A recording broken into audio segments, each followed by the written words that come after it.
Guenther Family History HomeCooking by Donald Guenther. My dad prepared eggs for my little brother Ed and I every morning while working in the summer in the woods, setting chokers.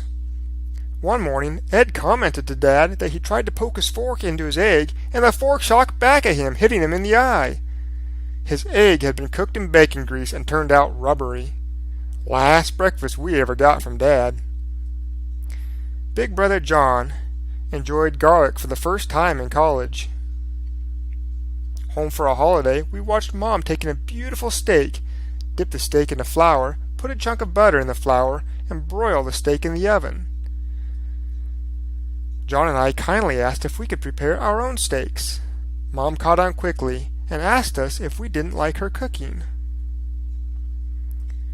Home cooking in the Guenther family meant cooking in volume with minimal preparation time.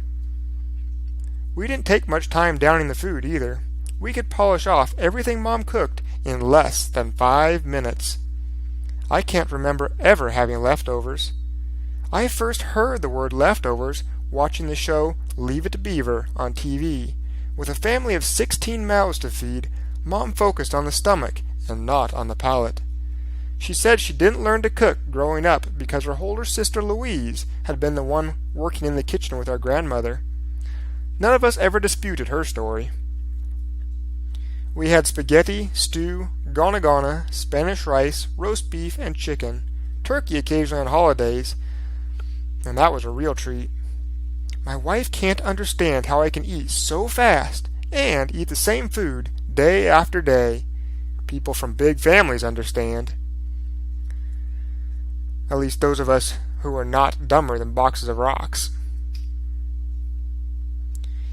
When the family got a television set, the TV became more important than food and table talk.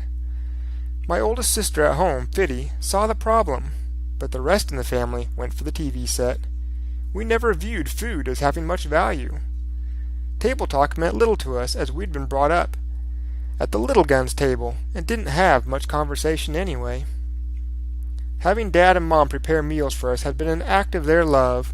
When we suggested their contribution didn't measure up to what we had experienced from others, they felt rejected and hurt. At least that's what I think these days. My tastes have changed over time, but I will never forget that hurting people over food is not worth it. People are more important than food, and an act of love should be treated ever so gently. When our family replaced table talk with a TV set, there was no family. The family unit broke down. My sister Fitty saw the problem. I wish others could see the problem now. Families are built a day at a time, with everyone sharing the events of their lives together, both big and small. We develop a sense of well-being and belonging as we eat together. When we watch TV while eating, we are eating alone, even if others are in the room.